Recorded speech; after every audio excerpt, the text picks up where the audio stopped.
So you see, we've gotten to this part of the year right now where we've gone past the half year mark, and a lot of people start to get very, very sad, and it progresses into depression as we go further.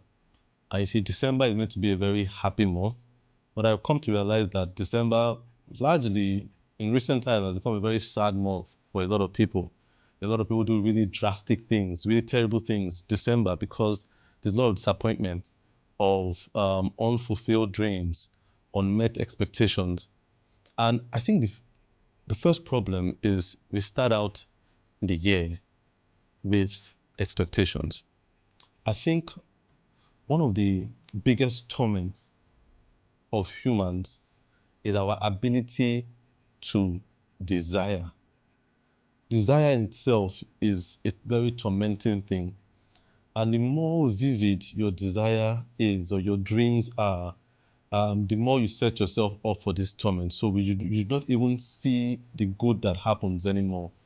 So you have people that from the first of the year were saying by this year they will make how many figures, they will get married, they will have this amount of children, they would have built their house, they would have bought their first car. And when these things do not happen, you feel the year has gone bad. And so, what I try to tell people is that, it's good to, it's a normal thing to have dreams. It's a normal thing to have aspirations. But the most important thing to have is an assignment.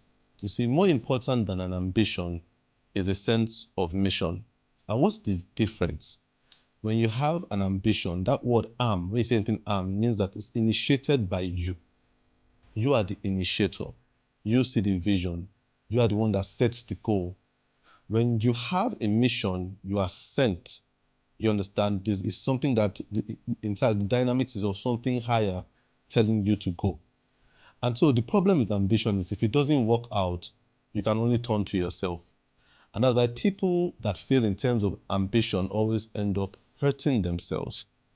But you see, when you have a mission, there is always a sense of going back to the person that sent you or whoever put you on that mission. And that's very important to understand how small you are in the scheme of things and to know that you do not know what's around the corner. And so we must go into life with this sense of mission and somewhat adventure to just, I think the first thing we should do beginning of the year is not set out what we want to be by the end of the year. More important, the first thing, because a bad December is always set by a faulty January. That's it. Remember that a bad December, check their January. Their January was just set the wrong way.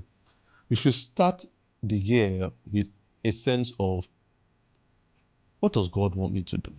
You understand? What is it that I'm meant to do? You understand? And even in that, it must not be in the sense of, what am I here for? It must be in the sense of, what have I been given? What do I have at my disposal? Because what you have at your disposal is very intentional, has been planned. It's not accidental. A lot of people think of what they want to have and not think of what they have. So when they project, they over-project. So in the long run, you are the one that set yourself up. God always works with what we have in our hands.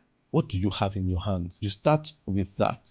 Once you start with what you have in your hands, you begin to see how God can make something very small grow into something very big. So it all starts with a level of gratitude for what you have. Per time, if you are grateful for what we have, we will complain less. I've come to realize that every time I have complained about things not going the way I wanted, it has always been the time when I've looked away from what I have. So I watched a video some time back, and a young lady was crying about how in her content creation, people were not supporting her. And she said, this thing I'm doing, nobody's supporting me. And as I watched it, I felt some emotion, and I was feeling, what a poor young lady trying to do content and nobody is watching it. How hard her life must be. So I decided to go to her page.